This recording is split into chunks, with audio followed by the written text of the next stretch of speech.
नमस्कार, कंज्यूमर अड्डा में आपका स्वागत है। आपके साथ मैं हूं विपिन भट्ट और लगातार देश में शुगर को लेकर कुछ बातें आ रही हैं। पहले बात आई थी बॉर्नवीटा की और अब नाम आ गया है नेस्ले इंडिया का, जिसका बेबी फूड जो सेरेलैक है जो बच्चों को दिया जाता है और ये कई सालों से हमारे देश में मौजूद हैं। बच्चे इसको खाते हैं, माता पिता अपने न्यूबॉर्न्स को देते हैं। एक भरोसेमंद नाम है इंडीड, लेकिन अब जिस देश को ये कंपनी बिलोंग करती है यानी स्विट्जरलैंड, वहां की ही एक संस्था ने एक खुलासा किया है कि ये जो बेबी फूड है इसके अंदर जो शुगर, चीनी की मात्रा है वो जरूरत से ज्यादा है। इनफैक्ट WHO तो कहता है कि जो 3 साल से कम के बच्चे हैं उनका जो फूड बनाया जाए उसमें शुगर की कोई जरूरत नहीं है। लेकिन पाया यह गया कि इस कंपनी ने थोड़ा भेदभाव किया।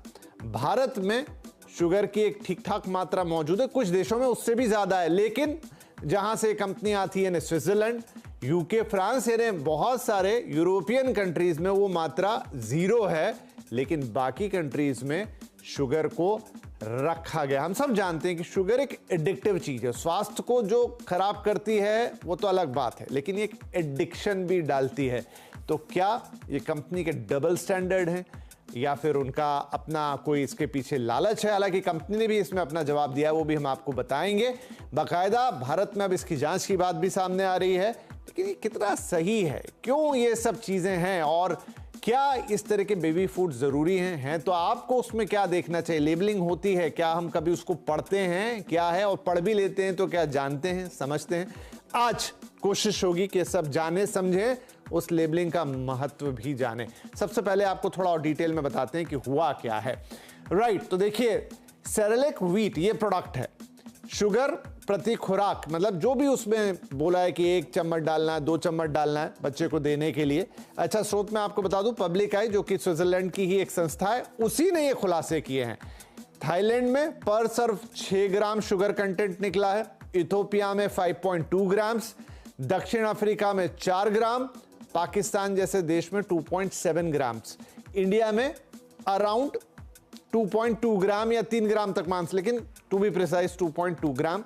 बांग्लादेश में हमसे कम है। लेकिन देखिए, ब्रिटेन में नो शुगर, जर्मनी में नो शुगर। इनफैक्ट जिस देश से ये कंपनी आती है नेस्ले, स्विट्जरलैंड, वहां पर भी कोई शुगर नहीं पाई गई है।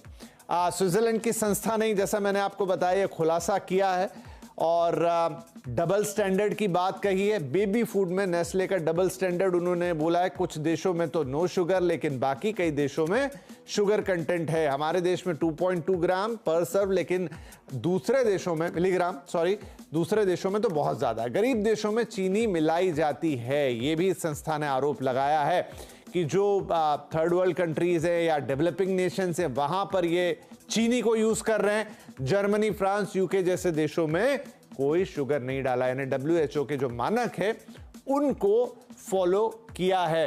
अब क्यों आखिर ऐसा, क्या इसके फायदे, शायद मुनाफा, यही सब चीजें। तो आज इसी पर हम बातचीत करेंगे और साथ में थोड़ा बेबी फूड को भी समझने की कोशिश होगी। हमारे साथ कार्यक्रम में जुड़ रहे हैं इंद्रप्रस्थ अपोलो हॉस्पिटल में डायबिटीज और एंडोक्राइनोलॉजी के सीनियर कंसल्टेंट डॉक्टर सप्तऋषि भट्टाचार्य, डाइटिशियन और न्यूट्रिशनिस्ट डॉक्टर रिद्धिमा खमसेरा और न्यूट्रिशनिस्ट और हेल्थ कोच डॉक्टर प्रत्यक्ष भारद्वाज। आप सभी का बहुत बहुत स्वागत है। तो डॉक्टर भट्टाचार्य, आपसे ही हम शुरुआत करते हैं। ये जो बात सामने निकल कर आई है कि सेरेलैक और उनका ये प्रोडक्ट और उसमें चीनी का कंटेंट, कुछ देशों में नो शुगर, बाकी देशों में sugar, India somewhere in between है, 2.2 ग्राम या मिलीग्राम पर सर्व वो चीनी निकल कर आई है। ये क्या बताता है? ये कंपनी के डबल स्टैंडर्ड्स हैं या ये किस तरह की प्रैक्टिस है? कैसे समझेंगे आप इसे? एज ए डॉक्टर आप इसे क्या मानेंगे? सर आप म्यूट पर हैं, प्लीज म्यूट ऑन हटा दीजिए। नमस्कार। हाँ, अभी आपने जो शुरुआत में जो बात किया कि बेबी फूड में WHO कहता है कि एडेड शुगर नहीं होना चाहिए, ये बात से मैं बिल्कुल सहमत हूँ कि खासकर इन्फेंट फूड में जब 2-3 साल के नीचे के बच्चे हैं, उनके कंटेंट में एडेड शुगर बिल्कुल ज़ीरो होना चाहिए, डब्ल्यूएचओ का रिकमेंडेशन है और इसके बहुत सारे रीज़न्स हैं। फर्स्ट ऑफ ऑल हमें समझना पड़ेगा कि नेचुरल शुगर क्या है एंड एडेड शुगर क्या है। जी। कोई भी खाना है, चाहे दूध में भी there are natural sugars, fruit में नेचुरल शुगर्स है, चाहे व्हीट में हो, चाहे राइस में हो, सब में ही कार्बोहाइड्रेट कंटेंट है कुछ फॉर्म में और नेचुरल शुगर्स में। तो ये जो नेचुरल शुगर्स है इसका न्यूट्रिएंट वैल्यू है, इसके साथ विटामिन्स मिलता है, इसके साथ एंटीऑक्सीडेंट मिलता है। अब जब एडिशनल शुगर डाला जाता है, जैसे वो जिसको आइदर मोनोसैकेराइड नहीं तो डाइसैकेराइड फॉर्म में माना जाता है, in addition what is naturally present. दर्शकों के लिए मैं बताना चाहता हूँ, जो एकदम सिंपल फॉर्म ऑफ शुगर है उसको ग्लूकोज या गैलेक्टोज ये नाम से जाना जाता है। जब वो डाइसैकेराइड हो जाता है, सुक्रोज, फ्रुक्टोज, माल्टोज इस नाम पे जाना जाता है। तो अगर लेबल पे आपको देखना चाहिए ये सारे कंटेंट्स एडिशनली ऐड किया हुआ है कि नहीं। अगर आपको एडेड शुगर मिल रहा है बच्चों के लिए वो बिल्कुल जरूरी नहीं है, because there are multiple disadvantages. एक तो डॉक्टर साहब बीच में, सॉरी मैं आपको टोक रहा हूं, जब आप कह रहे हैं एक तो डब्ल्यूएचओ का भी गाइडलाइन है कि नहीं मिलाना है, आप कह रहे हैं कि उसके डिसएडवांटेज भी हैं, फिर मिलाए क्यों जा रहे हैं? तो इसका रीजन ये है कि फर्स्ट ऑफ ऑल अगर ये sugar is like an addiction, बच्चा जो होता है उसका कोई टेस्ट नहीं होता। देयर आर स्टडीज देखा गया है कि बच्चे को अगर कोई एक पर्टिकुलर प्रोडक्ट में शुगर मिलाया हुआ है तो बच्चे का उसी पर्टिकुलर फूड के लिए एक इंक्लिनेशन होगा। माँ बाप बहुत खुश है, पेरेंट्स खुश है, बच्चा तो सेरेलैक पूरा खा रहा है, लेकिन इट्स पार्टली इसका बच्चे को आदत हो जाता है। बच्चा ज्यादा एडेड शुगर वाला फूड ले रहा है तो बाकी जो न्यूट्रिशियस फूड है उसके लिए उसका बच्चे का जो ईटिंग होता है कैलोरी बेस्ड ईटिंग होता है, उसका फूड टेस्ट अब डेवलप कर रहा है। तो वो जो है कि बच्चे का फर्स्ट ऑफ ऑल वो फूड की तरफ एक इंक्लिनेशन आएगा। दूसरा, जब भी आप एडेड फ्लेवर ऐड कर रहे हो it partly also helps in the stability and the taste and ये सारे जो बाकी जो फूड बनाने में और उसके प्रिजर्वेशन में जो है उसमें भी हेल्प करता है। नेचुरल चीजों को प्रिजर्व कराना मुश्किल है, आर्टिफिशियल चीजों को प्रिजर्व कराना इजियर है। So it has a preservative value, longer shelf life, ये सब एडवांटेज होता है। एंड बेबी का एक पर्टिकुलर स्वीट का एडिक्शन का टेंडेंसी भी हो जाता है and the baby tends to, तो मतलब हाँ, तो फिर कहीं बैकग्राउंड में चले जाएं तो रिद्धिमा, अगर हम इसके थोड़ा पीछे जाएं तो फिर तो कंपनी की सोच यही है कि आप उसमें एडेड शुगर डालिए, बच्चे को टेस्ट पसंद आएगा। हालांकि इन्फेंट एक बहुत ही छोटा बच्चा, अगर उसे पसंद भी आएगा तो शायद वो बता तो नहीं सकता, लेकिन कोशिश तो यही है कि आप इस तरीके से उसको हल्का सा एडिक्शन वाली साइड पर लाएं और फिर वो आपकी सीधी प्रोडक्ट मार्केटिंग सेल्स इनसे जुड़ता है। तो ये तो सीधी सीधी एक तरीके की बिजनेस हो गई। बिजनेस तो है लेकिन एक गलत तरीके से। विपिन, एक्चुअली आपने बहुत स्ट्रॉन्ग पॉइंट करा। ये सदियों से चलता आ रहा है, ये पहले फार्मास्यूटिकल इंडस्ट्रीज भी करती थी, इनमें थोड़ा सा नार्कोटिक्स डाल देती थी पेन किलर्स में, जिसके कारण एडिक्शन होता था। प्रॉब्लम ये है कि अब ये बच्चों पे भी आ गए, इट हैज बिकम एडिटिव। ये क्या करते हैं, शुगर कंटेंट इंक्रीज करने से, जैसे डॉक्टर साहब ने भी पॉइंट किया, हमारी उसकी तरफ एडिक्शन बढ़ जाती है। क्योंकि शुगर जो है ना, हमारे खाली मसल के लिए रिक्वायर नहीं होता, हमारा ब्रेन फूड भी है। So, over a period of time, we develop the taste for sugar. We start liking it और हम वही products को choose करते हैं जो हमें मीठे लगते हैं। ये शुरू एक्चुअली कहाँ से होता है? As डॉक्टर साहब पॉइंटेड आउट, जो हमारा फर्स्ट लैच होता है ना, वो मदर्स मिल्क से होता है। मदर्स मिल्क में लैक्टोस होता है, जिसमें जो नेचुरल स्वीट होता है। धीरे धीरे हमें उसकी लाइकिंग बढ़नी शुरू हो जाती है। When we should be more concerned about the calories and the food for growth, sugar बच्चे के टेस्ट बड्स में आना शुरू हो जाता है। यहीं पर जब किसी मदर को थोड़ा सा किसी कारणवश वो अपना फीड पूरा नहीं कर पाते, तो वो ऊपर के फूड्स पे जाते हैं। और आप सोचो ये कितना बड़ा पॉइजन है कि आप उन्हीं फूड्स में शुगर ऐड कर रहे हैं और वो बच्चा फिर उसी टेस्ट को क्रेव करता है। धीरे धीरे वो मदर का लैचिंग भी खत्म करना शुरू कर देता है, वो मदर को मतलब वीन ऑफ करना शुरू कर देता है, क्योंकि वो उसको इजी, टेस्टी और मतलब अट्रैक्टिव लगने लग जाता है। ओह, आई थिंक तो मतलब आप कह रहे हैं कि ना सिर्फ इसमें चीनी है जो बच्चे को नुकसान पहुंचा रही है, बट लॉन्ग टर्म में वो उसको जो पोषण उसकी माँ के दूध से मिल सकता है, उन सब चीजों से भी दूर कर रहा है। जी ठीक है, प्रत्यक्ष जुड़ गए हैं हमारे साथ। प्रत्यक्ष, एक तो यह है कि आप मिला के गलत कर रहे हैं चीनी, ठीक है, हमारे डॉक्टर साहब ने भी बोला, रिद्धिमा ने भी बोला, एंड वी ऑल नो कि शुगर इज नॉट गुड। अभी हम उसको और डिटेल में जान रहे हैं। थर्डली, आप डबल स्टैंडर्ड फॉलो कर रहे हैं, मतलब आप उन कंट्रीज में जब मे बी थोड़े से रिस्ट्रिक्शंस ज्यादा है, या हो सकता है कि थोड़ा उसकी देख परख ज्यादा होती होगी, रूल्स ज्यादा स्ट्रिक्ट हैं, या जो भी रीजन हो, वहां तो आप जीरो कंटेंट रख रहे हैं। लेकिन आप दूसरे देशों में जहां उस हिसाब से रेगुलेशन उतने स्ट्रांग नहीं है, वहां पर आप चीनी का, और अच्छा देखिए, भारत में अलग है, बांग्लादेश में अलग है, पाकिस्तान में अलग है, फिलीपींस में अलग है, थाईलैंड में अलग है, वहां तो इंडिया से भी ज्यादा है। बिल्कुल ठीक बात है। देखिए विपिन जी, बेसिकली क्या होता है कि शुगर कहीं ना कहीं हमारे डोपामाइन लेवल पे इफेक्ट डालता है। जब बचपन से नहीं, वो तो बात हो गई यहां पर हमारी। हम अब जानना चाह रहे हैं कि कंपनी, फिर तो ये है कि आप हमारे, या तो हमें एज ए कंट्री कहीं रिकॉग्नाइज नहीं कर रहे, या फिर आप हमारे लूप होल्स का फायदा उठा रहे हैं। देखिए, जब फूड कॉरपोरेशन के रूल्स की बात आती है तो उसके अंदर भी हम लोग देखें तो काफी डिमेरिट्स रही ही है, क्योंकि फूड सेफ्टी को लेकर काफी सारी चीजों को ना एग्जैक्टली चेक किया ही नहीं जाता। कहीं ना कहीं स्पेशली जब फसाई के लाइसेंस की बात आती है तो वो थोड़ा सा लूज है। और इतनी बड़ी बड़ी कंपनियों के लिए जब लाइसेंसिंग की, अगर जो हम फार्मा सेक्टर के साथ कंपेयर करें, फार्मा में हमारे देश बड़े स्ट्रांग है, फार्मा में हम लोग थर्ड लेवल पे हैं, पर फूड सेफ्टी के स्टैंडर्ड्स को लेकर अभी भी हम लोग कहीं ना कहीं लूज हैं, और उसके लिए हमारे को सख्त होना बहुत ज्यादा जरूरी है। क्योंकि मीठा अगर जो बचपन से देना शुरू किया, तो आप ये देखो कि मैं अक्सर देखता हूँ मेरे पास बच्चे 100 किलो के हैं, मेरे पास जो लोग ट्रीटमेंट के लिए आ रहे हैं, वेट लॉस के लिए मेरे से कंसल्ट करते हैं, 11 साल का बच्चा 100 किलो का है, क्योंकि कहीं ना कहीं उसे बचपन से ही कहीं ना कहीं मीठे की आदत पड़ चुकी है और वो उसे छोड़ ही नहीं पा रहा, क्योंकि वो उसके टेस्ट बड्स के ऊपर जुड़ चुका है। तो अगर जो देश सख्ताई ले, सरकारें सख्ताई लें और फूड सेफ्टी के स्टैंडर्ड्स और ज्यादा स्ट्रांग हो, तो कहीं ना कहीं हम लोग इसे कंट्रोल तो कर सकते हैं। Do you have any idea, कोई आइडिया कि हमारे यहाँ कितना प्रिस्क्राइब शुगर अलाउड है कि आप बेबी प्रोडक्ट में डाल सकते हैं? डब्ल्यूएचओ तो कहता है कि बिल्कुल जरूरत नहीं है, इन्होंने फ्रांस, जापान और यूके वगैरह में जीरो रखा है। क्या हमारे यहाँ कोई स्टैंडर्ड सेट है? अगर जो मैं अपनी सलाह, मैं अपने ओपिनियन दूं, तो मेरे हिसाब से जीरो ही होना चाहिए, क्योंकि बच्चे को जितने शुगर की या जितने कार्बोहाइड्रेट्स की जरूरत होती है उसे मदर मिल्क से मिल जाती है, अदरवाइज दूसरी बहुत सारी चीजों से मिल जाती है। दैट इज फाइन, वो हम सब एक पेज पर हैं कि जीरो होनी चाहिए, but any one of you know कि कितना प्रिस्क्राइब्ड है? तो बताऊं, अभी तक हमारे कोई ऐसे स्टैंडर्ड स्ट्रांग नहीं है कि जिनके अंदर कहीं पे भी ऐसी बात हो कि इससे ऊपर भी शुगर नहीं होना चाहिए। हाँ, ऐसा कोई स्टैंडर्ड अभी तक हमारी सरकार ने जो है स्ट्रांगली नहीं बनाया है। ठीक है, हालांकि फसाई ने कहा है कि अब इस पूरे मामले की वो जांच करेंगे, लेकिन एक बात ये भी है, जितनी मेरी भी जानकारी और आप लोग बता रहे हैं, अगर किसी और के पास कोई ज्यादा जानकारी हो तो प्लीज आप इंटरप्ट करके बोलें कि अभी कोई एक लिमिट सेट नहीं है कि इतना रखें या उतना रखें, राइट?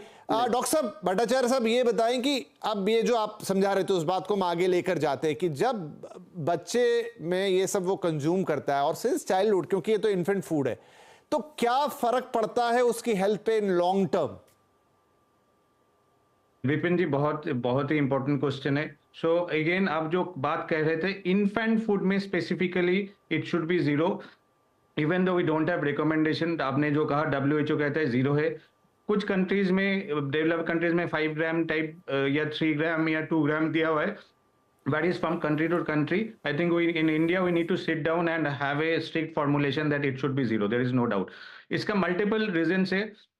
इमीडिएट इम्पैक्ट होता है, जो बच्चे का केरीज टीथ होने का टेंडेंसी बढ़ जाता है। क्लियर कट डाटा है that if the baby is having more sugar, the chance of developing caries is more.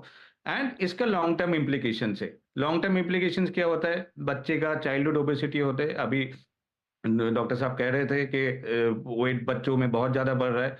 बच्चे का मेटाबॉलिक डिसऑर्डर्स होने का टेंडेंसी होता है, डायबिटीज होने का टेंडेंसी बढ़ जाता है, हार्ट डिजीज होने का टेंडेंसी फ्यूचर में बढ़ जाता है। एंड ये जो शुगर खाने का आदत हो जाता है, ये टेस्ट फॉर्मेशन, बच्चा जब तक शुगर नहीं खाएगा, 4 साल की होगा, 5 साल के होगा, 10 साल के होगा, वो जो शुगर का जो एडिक्शन हो चुका है वो फिर वो चलता रहता है। तो ये जो है एकदम फॉर्मेटिव ईयर्स में it should be prevented, otherwise there are multiple negative consequences. ठीक है, Riddhima, you want to say something? इससे पहले कि मैं ब्रेक लूं, आप कुछ कहना चाह रहे थे?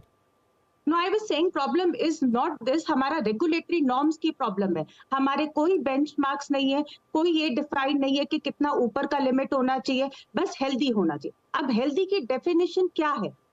अपन जो WHO करते हैं, कॉडेक्स एक कंपनी है, ये कमीशन ऑर्गेनाइज्ड है बाय WHO। नेस्ले क्लेम करता है वो कॉडेक्स को फॉलो करता है। हम नेस्ले को चैलेंज इसलिए नहीं कर सकते क्योंकि हमारा अपर बेंचमार्क नहीं है। Few days back, Bonvita was one live example. Problem is the regulatory agencies like Dr. Saab, we all need to sit down and formulate what is correct, what is right, and what should be there in each food. क्योंकि आज अगर हम जो कर रहे हैं, ये एक basically taste and child health का केस है। So it's no longer just for the marketing और जी हाँ, नेस्ले का जवाब भी यही है कि हम जहां भी काम करते हैं उस कंट्री, उस रीजन के जो भी रूल्स एंड रेगुलेशन है उसके हिसाब से ही काम करते हैं। तो सही बात है, क्या हमने वो स्टैंडर्ड तय किए हैं और फिर क्या हम उसका कोई क्रॉस चेक कर रहे हैं।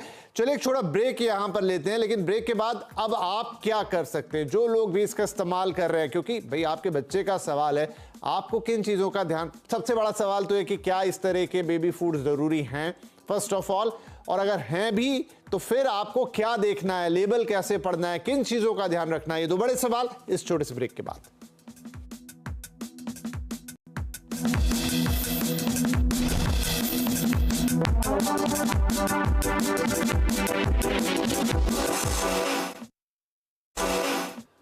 Welcome back. बेबी फूड में चीनी का ओवरडोज बात निकली है सेरेलैक से, जो कि नेस्ले का प्रोडक्ट है, और सामने ये आया है, और आया भी कहां से है, स्विट्जरलैंड से। उस देश से जिस देश की ये कंपनी है, वहीं की एक संस्था कहती है कि भाई ये बच्चों का जो बेबी फूड है, इन्फेंट्स का, इनफेक्ट शिशुओं का, जो छोटे बच्चे होते हैं, उसमें चीनी मिलाते हैं और उसमें भी डबल स्टैंडर्ड फॉलो करते हैं। कुछ देशों में तो चीनी ना के बराबर है या है ही नहीं, लेकिन दूसरे देशों में चीनी की इतनी मात्रा जो कि रिकमेंडेड नहीं है, WHO खुद उसको मना करता है। बात चल रही है इस पर। तो ब्रेक से पहले काफी सारी बातें हुई, ब्रेक के बाद अब हमने कहा था दो बड़े सवाल। एक तो क्या सच में बेबी फूड या इस तरह का सप्लीमेंट्री फूड जरूरी है कि आपके घर में जो चीजें हैं वो आप बच्चे को नहीं दे सकते, एंड सेकेंडरी अगर आप ये खरीदते भी हैं तो क्या आपको देखना चाहिए। प्रत्यक्ष ये एक बड़ा सवाल है कि क्या आज से 50-100 साल पहले जाएं तो ये सब थोड़ी आता था, तब भी तो बच्चे को भोजन खिलाया जाता था और कुछ ना कुछ होता होगा। तो क्या इस तरह के सप्लीमेंट्री फूड जरूरी है देना? नहीं, देखिए, मैं अगर जो बात करूं तो किसी सप्लीमेंट्री फूड की जरूरत नहीं है, क्योंकि अगर जो हम लोग पहले से बात करें, these products are all man made products. जब आप बच्चों के खाने की बात करें तो आप फलों को, सब्जियों को साफ सुथरा धो के, ऑर्गेनिक तरीके के फ्रूट्स या सब्जियां लेके उनका आप उन्हें पका के आप उनका एक मिश्रण जो है बच्चों को दे सकते हैं। तो किसी भी तरीके के बेबी फूड की एक्चुअली में जरूरत नहीं है।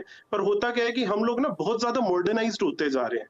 मॉडर्नाइज्ड होने की वजह से कहीं ना कहीं हम लोग बनी बनाई चीजें, आप बच्चों की नहीं, बड़े भी बड़ी बनी बनाई चीजें लेने लग गए हैं। तो बनी बनाई चीजें हम लोग अपने बच्चों को देने लग गए हैं। और होता क्या है कि कंपनियां इस तरीके के डबल स्टैंडर्ड इसलिए यूज करती हैं जिससे क्या है कि बच्चों को उस चीज की आदत पड़े। अगर जो आप घर की कोई फल सब्जी बना रहे हैं, उसमें आप एक लिमिटेड मात्रा में क्वांटिटी में चीनी मिलाएंगे, आप उसमें ज्यादा नहीं मिलाएंगे, या हो सकता है कि चीनी डालें ही ना, आप शक्कर डालें, जगरी डालें। पर जब बात आती है कि मार्केट से लिए गए प्रोडक्ट की, उसके अंदर खास तौर पे शुगर का हाई कंटेंट यूज किया जाता है जिससे बच्चों को हैबिट पड़े।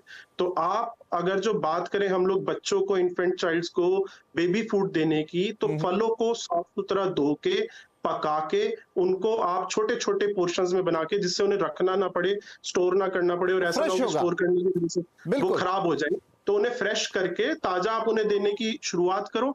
और जब बच्चों को जिस तरीके का टेस्ट बचपन से दिया जाएगा ना, वही टेस्ट उनका डेवलप होगा। जैसे अक्सर बड़े बोल देते हैं कि जी मैं मीठा नहीं छोड़ सकता, चाय छोड़ने से मेरे सर में दर्द हो जाता है। तो उस तरीके की आदत बच्चों की बचपन से ही बनाई जाए, जिससे बच्चों को बाद में भविष्य में चल के कोई दिक्कत ना हो, उन्हें कोई भविष्य में कोई बीमारी ना हो। एक कमेंट में डॉक्टर साहब से भी लेना चाहूंगा। डॉक्टर भट्टाचार्य, यहाँ पर ये जो अल्टरनेटिव फूड की हम बात कर रहे हैं, तो आपके डॉक्टर के पर्सपेक्टिव से वो क्या है? क्या आप इस तरह के फूड से दूर रहे हैं, मतलब सप्लीमेंट्री फूड से? तो बच्चे की क्या ग्रोथ में किसी तरह की कोई कमी आती है, या इसमें ये कुछ ऐसा दे देते हैं जिससे बच्चे को वाकई में कोई फायदा होता है जो हम डे टू डे में नहीं दे सकते? देखिए, एक तो WHO जो कहता है, और ज्यादातर डॉक्टर, गायनेकोलॉजिस्ट, पीडियाट्रिशियन जो मदर को एडवाइस करते हैं कि first 6 months it should B exclusive breast feeding, right. बाकी कोई फूड का तो जरूरत ही नहीं है। अब 6 महीने के बाद, depending on mother's choice and her availability, बहुत सारे वर्किंग मदर्स है जिनके लिए पॉसिबल नहीं है कि ये कंटिन्यू करे, तो उनके लिए we have to change with modern times.